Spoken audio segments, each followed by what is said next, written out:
Gracias. Pues bueno, en México se tienen Ahí unas está. experiencias diferentes sobre la biodiversidad. Mi trabajo se enfoca sobre todo en preescolar y a educación básica.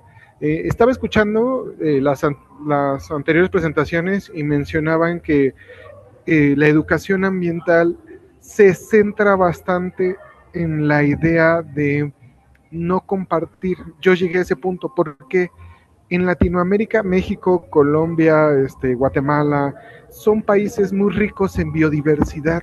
Somos muy ricos en ese sentido. ¿Y qué ha llevado a esto? A que no lo valoremos, ¿sí? Entender las especies que existen, las plantas, hablo de flora y fauna, que realmente benefician a las personas el que esté ahí, pero ese es el punto. No nos hemos dado cuenta de que están ahí, o sea, prestarles tanta atención porque es algo que está siempre desde que crezco. No nos enseñan ahí donde mencionaban los anteriores compañeros a valorarlo. ¿Sí? Es por eso que mi trabajo empieza desde niveles de 3, 5, 6 años para que los papás que tengan esta visión puedan compartirles a sus hijos el qué se tiene que cuidar y por qué. Aquí estábamos realizando un huerto escolar. Prácticamente los niños participaron con primero la observación y la preparación de tierra y después sí ya se involucraron un poquito más. La propuesta en este sentido es considerar la misma aula como la biodiversidad que existe. Considerarlo en el contexto donde me encuentro, porque cada lugar es rico en una especie. Uh-huh. Y esto nos lleva a una experiencia cotidiana que no valoramos. Repito, muchas veces yo he escuchado, los niños dicen, es un árbol que está ahí siempre, pero no ha estado siempre ahí, o hay personas que no lo conocemos. Todo esto está fundamentado desde las epistemologías del sur. Hablo sobre Paulo Freire y su tendencia a la democracia en la educación. Obviamente aplicamos actividades enfocadas a un mundo por la palabra. La educación tendría que enfocarse a reconocer este acto político contextual. ¿A qué me refiero? Lo que ustedes están mencionando. En México se tiene mucho la tendencia de que en un niño en educación básica solo va a leer, a escribir y a sumar y a restar. Pero no se le da tanta importancia a la parte de lo comunitario, el medio ambiente y la biodiversidad. Entonces, meter situaciones políticas educativas dentro de los currículums nacionales debe ser la principal causa para que esto no venga en educaciones superiores, ¿no? Que muchos piensan que un alumno después de cierta edad es capaz de cuidar el medio ambiente, pero falta esta concientización en edades preescolares o en edades infantiles. Uh-huh. Obviamente también esto está enfocado a que si comprendo mi entorno, voy a mejorarlo. Porque si yo no entiendo que si faltan árboles, hay mucha calor, ¿no? Pasa. Y lo que está viviendo el mundo actualmente. Intento fundamentar esto también desde Bonaventura de Sousa Santos. Él habla de la ecología, pero del saber. Ajá, lo que mencionaban los compañeros anteriores con el jardín científico, una excelente idea, felicidades a todos por esa magnífica participación o acción que realizan, porque realizan esa parte del jardín científico. Acá en México los conocemos como los jardines medicinales, ¿no? Vamos a plantar ciertos tipos de plantas, pero saber para qué sirven. No nada más voy a poner rosas o voy a poner alcatraces, que también tienen una función, pero ¿cuál es? No nada más es plantarlos y cuidarlos, sino radica en saber en qué nos pueden apoyar, qué hacen al ser humano. Me acuerdo mucho de este conocimiento que se ha perdido de las abuelas, ¿no? De cortan una planta y si tienes una herida saben qué planta es. O mi abuela que me decía que el diente de león sirve para curar una indigestión en té. Y yo nunca me imaginaba que hacerlo en té te pudiera recomendar. Y esto está relacionado con el hecho de hacer una antología, reconocer estos conocimientos locales, que es parte también de las propuestas que se hacen. Yo utilizo las plantas, hago este conjunto de conocimientos en un libro y los puedo ir rescatando. Y bueno, aquí tengo a mis alumnitos que están considerando, tomando opiniones de por qué la Tierra se debe de mover así, por qué se tiene que hacer remoción, la Tierra puede sola, qué se le tiene que integrar, cómo se vitamina una Tierra, todas estas cuestiones que ellos van a ir transformando sus pensamientos de no solo es cuidar una planta, también es cuidar la Tierra que piso, porque si la contamino con basura, ya no va a poder dar más biodiversidad. Esto hablando de flora, porque también hablamos de fauna. Y por último, este enfoque está reconsiderando a Morag Caddington, que habla sobre la pedagogía de la tierra, habla del sentido de poder enseñar que la tierra, el lugar o el espacio donde habitamos, tiene características y elementos que me nutren a mí y yo lo nutro a él. Esta educación habla sobre la sostenibilidad y la ética planetaria. Usar mucho plástico, qué tanto desodorante, en aerosol, tipos de situaciones que a veces los damos por común, pero qué daño hace, la famosa huella ecológica. Y que reconozcamos que al hacerla, la famosa tendencia de reutilizar la ropa, que ya cuánta agua se ocupa para generar una prenda de ropa desperdiciada. Todo esto que tiene un lado científico, un lado contextual, un porqué, es a donde me refiero en el sentido de voy a comprar un vaso, voy a comprar una botella, pero no sé qué tanto perjudica el haberla comprado o el utilizarla. Ajá, aprender desde el cuidado del entorno.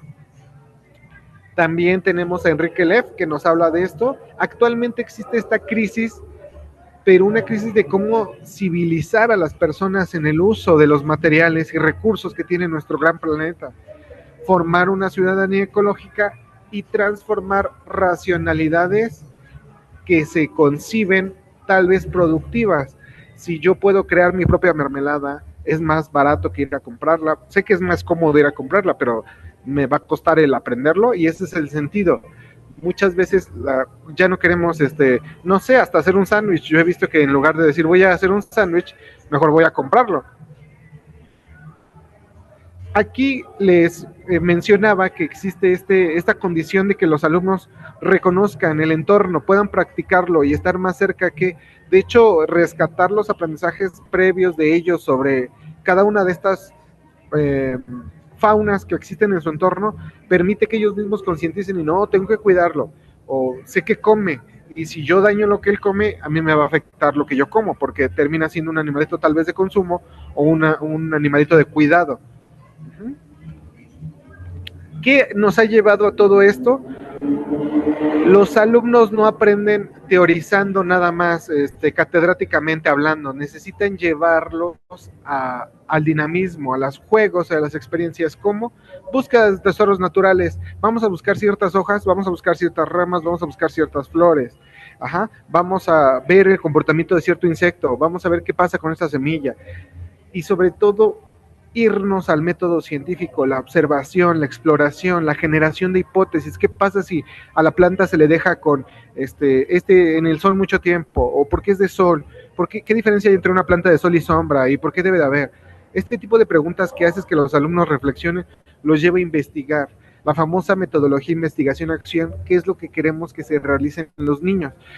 Considerando el hecho de que, pues, existe una llamada interdisciplinaridad o una transversalidad de conocimientos, no nada más por hablar de medio ambiente, y es la propuesta hacia México, porque muchas veces les comentaba, espero, y lo he escuchado en algunos maestros de Latinoamérica que me dicen, es que es importante que lean y escriban, y también sepan matemáticas, sí, pero también es importante que relacionen que el medio ambiente tiene esta corresponsabilidad con hacer carteles para que los niños aprendan que hay que cuidar el medio ambiente, que pueden contar con semillas, que necesitan narrar historias sobre el cuidado del bosque, que pueden ocupar pigmentos naturales para crear arte. Este tipo de experiencias son las que se han bajado al hecho de correlacionar estas disciplinas y generamos lo que hasta el momento es la tirada de México actualmente, generar comunidades de aprendizaje, situaciones que la OCDE no nos permite. OCDE nada más te mide lenguaje, escritura y matemáticas. Pero ¿qué dice México actualmente con el cambio curricular? No, vámonos a generar comunidades, sobre todo en cuestiones de conocimientos locales, que participen los abuelos, que se rescaten las tradiciones, porque muchas veces les comentaba, no sabemos para qué sirven las plantas o que un animalito necesita ciertos cuidados.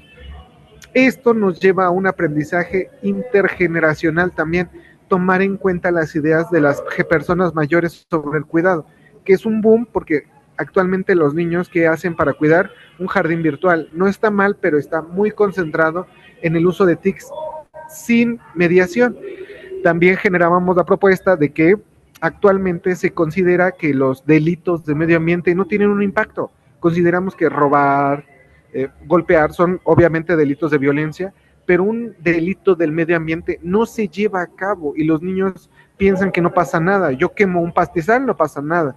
Yo talo muchos árboles, no pasa nada. Por eso acercarlos a experiencias que entiendan que actualmente en México pasa esto. Si tú dejas amarrado un perrito en la azotea y no tiene agua y no tiene cuidados, hay sanciones como ir a la cárcel, un pago de cuota, todo estas problemáticas que realmente ya están teniendo un impacto social, no solamente como algo que, pues si daño al medio ambiente no pasa nada, no, sí, ya existen leyes que nos amparan ante esto. ¿Qué tenemos que hacer? Tener estrategias didácticas para la biodiversidad. No hemos modificado el hecho de que los cuatro paredes donde aprendemos simplemente sea ahí, sino llevar a los niños a aulas libres, generar huertos escolares, que es lo que ha hecho este congreso. Felicidades, porque prácticamente llevan al conocimiento de que no solo es hacer un huerto, escarbo la tierra y meto las semillas, sino tiene unas preparaciones la tierra dimensionales para que pueda crecer lo que yo quiero que crezca. Y todo esto con problemas basados en problemas ambientales, aguas contaminadas, uso excesivo de energía eléctrica, paneles solares y cómo componerlos, esto, y intentar el que los niños usen el lenguaje, la escritura, como un medio de retención de conocimientos, haciendo un diario infantil que nos diga, hoy protegí el medio ambiente, hoy regué una planta, hoy supe para qué se utilizaba una semilla, todo este tipo de impactos. Y con esto quiero terminar para poder hacer algunas preguntas del público. La biodiversidad se vuelve identidad cultural de cada país y sobre todo de cada región, porque les podría hablar de cierto tipo de fruta que no conocen en Guatemala, o yo no conozco plantas de Guatemala, o frutos o animales que dicen son nuestra identidad, ¿no? El famoso quetzal, el águila, situaciones que no vemos en otros países, animales que conocemos nada más a nivel mundial, el elefante, la jirafa, pero hay animales locales que nos llevan a decir, tiene una biodiversidad grande, el ajolote en México. Y que eso nos lleva a entender que son conocimientos para la vida. Si realmente trabaja un niño desde preescolar o edad infantil la conciencia ambiental, en el futuro tiene su recompensa o tiene el reflejo. Sí, vemos niños que dicen no hay que quemar basura, no hay que cortar ese árbol, no hay que cortar la flor, hay que cuidarlo. Y eso es lo que la escuela debe de volverse ese laboratorio vivo, observar animales, por qué pasan así, e irnos con la pregunta. Con esto terminaría el apartado de la presentación que tengo el día de hoy. Gracias.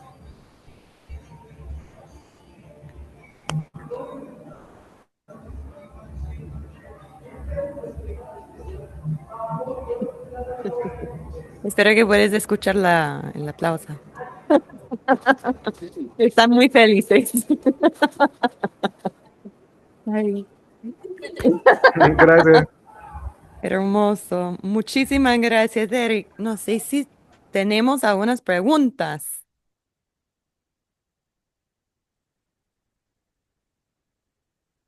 A mí me encantó escuchar desde el nivel universitario a los más chiquititos. O sea, ahí tenemos toda la niñez y juventud. Involucrar a los abuelos. Eso otra vez, para que se escuche. Que no solamente eso, sino también involucrar el conocimiento de los abuelos. Multigeneracional. Hermoso. Sí. Hola. Sí. Pregunta si nos escucha. ¿Nos escucha? La señal. Justo. Ajá, tal cual.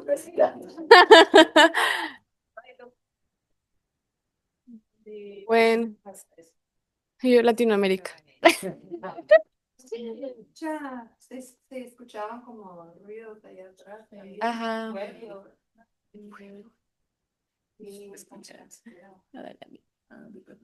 Imagina esta pregunta. Lo que dijo rescata los saberes tradicionales. Sí, justamente iba a preguntar directamente cómo es que retomaban ese tipo de metodologías multigeneracionales. Ajá, ¿cuál era la ruta de el proceso? Ajá, porque eh, el acercamiento, la transformación de la información, ¿cómo iba ese proceso? Ajá, cómo conectarlo, sí. Y también lo de el diario infantil me llamó mucho la atención, ajá, porque lo que él justamente mencionaba, lo básico de nuestra educación unido a algo, o sea, una metodología directa de participación y educación ambiental, de conciencia ambiental más que todo. Pero se fue.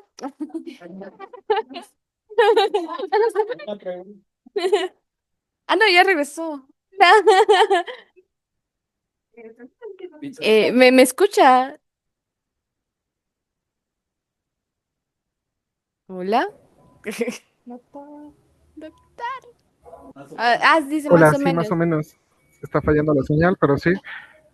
Mi pregunta iba ligada a lo que mencionaba de los saberes ancestrales a través de los abuelos. Si existía una ruta de trabajo explicarnos un poco más sobre este proceso de acercamiento y también me llamó mucho la atención lo de el diario infantil, ¿verdad?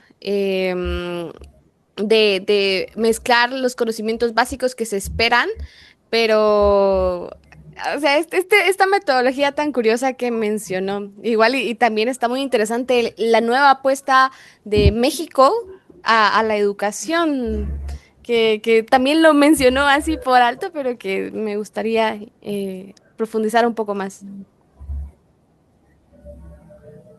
Bueno, muchas gracias. No escuché tu nombre, pero te agradezco mucho la pregunta. Este,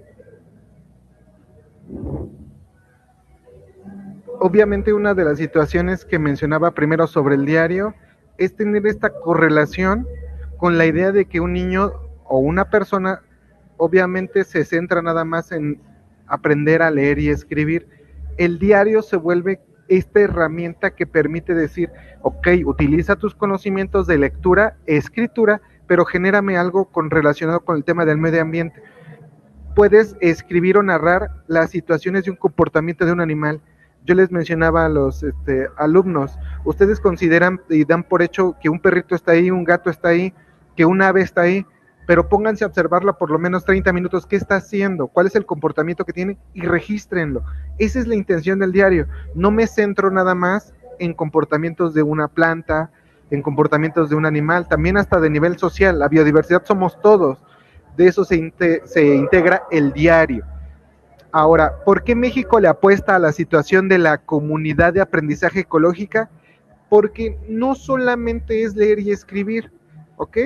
Y segundo, perfecto sobre la pregunta de conocimientos indígenas, porque se están perdiendo muchas veces, y lo voy a manejar así. Los alumnos ya no les interesa tocar este tipo de conocimientos porque prefieren hablar de temas más niveles capitalistas. Prefiero hacer TikToks, ok, no está mal, pero ponte a hacerlo sobre situaciones de tu medio ambiente local. ¿Cómo lo rescato? Ya existen antologías de los abuelos. La principal es la entrevista a mi abuelo.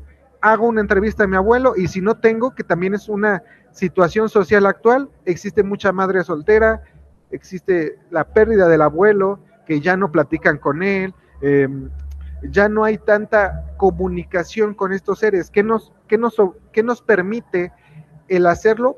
Tener este diálogo constante, ¿no? Abuelita, oye, tengo una enfermedad de pie, ¿qué hago? Abuelita, me duele mucho el diente, ¿existe una planta que me permita hacerlo? Oye, abuelita, yo vi un conejo que hace esto, ¿qué función tendrá? Bueno, con eso espero contestar un poco esa pregunta y te agradezco mucho.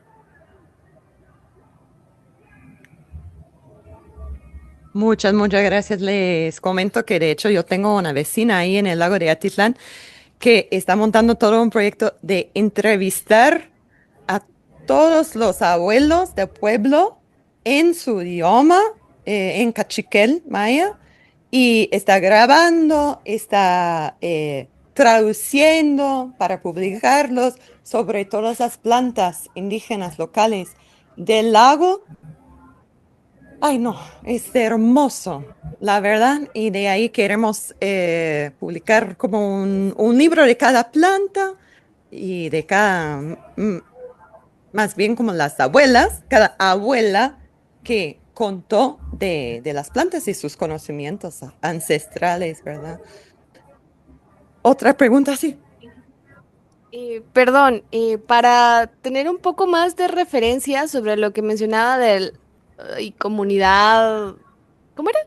¿La notaste? No, no lo anoté. Comunidad de aprendizaje, algo así. O sea, como para indagar un poco más en esto, ajá, para tomarlo.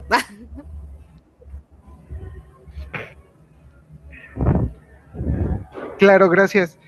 Las comunidades de aprendizaje son estos conjuntos de personas que se centran como ahorita.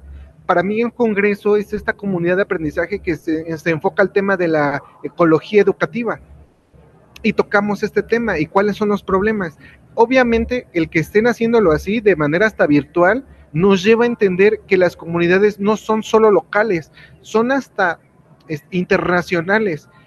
Como no existe una estructura que tú digas, una comunidad de aprendizaje tendría que hacer esto y esto, con que existan más de 3 o 2 personas platicando sobre un tema, se vuelve comunidad de aprendizaje.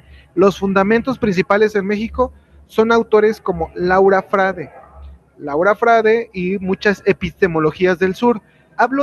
Cuando menciono epistemologías del sur, hablo de autores como los que mencionaba en la presentación, Paulo Freire y la democracia pedagógica, en la cual menciona todas las personas tienen que tener la capacidad de proponer, de decir, y obviamente se vuelve un derecho para convivir. Y eso nos vuelve no una comunidad nada más de yo digo y hago, yo participo, yo digo, yo menciono. Eso es una comunidad de aprendizaje actualmente en México. ¿Qué pasaba? El anterior dilema se trabajaba en México por competencias, y por competencias muchas personas se lo entendieron como en una competencia, yo soy mejor que tú, y no es así. Nos vamos con la idea de ser competente en algún lugar, tener la capacidad de resolver un problema mediante inteligencia. Eso es lo que actualmente se hacía en México, pero ahora no. Si trabajamos comunidades de aprendizaje, reconocemos también desde nuestra humildad que hay personas que tienen más conocimientos. Entonces, en lugar de creerte que tienes más conocimientos, ayúdame, enséñame, hazme, ¿sí? Y yo también tengo que aportar. A eso es el principal fundamento de una comunidad de aprendizaje. Construimos todos algo. Ajá, no porque un amiguito sea muy bueno en tecnología, desprecio al otro. Al contrario, le ayudo y le enseño. Esa es una de las principales fundamentaciones de esta modalidad. Gracias. Muchas gracias. Vamos a pasar al próximo, pero doctor Eric, esperamos contar con su presencia en el próximo congreso. Ojalá. Claro que sí, con mucho gusto, y si me invitan. Mucho gusto, por muchas supuesto. gracias. No, y ir de manera presencial. Este año se me frustró la oportunidad. Le comentaba que tengo un problema de salud. Precisamente ahorita yo espero, no los quiero abandonar, pero tengo que salir. Me están revisando una pierna. Dije, no, me tengo que conectar. Estaba haciendo todo lo posible y de verdad es un gusto estar aquí y compartir con gente que tiene también esta intención de mejorar la educación ecológica. Desde México les mando un gran saludo y muchas felicidades a todas las actividades que están haciendo. Un excelente congreso. Muchas gracias. Muchas gracias, que se cuida tanto. Muchas gracias. Gracias.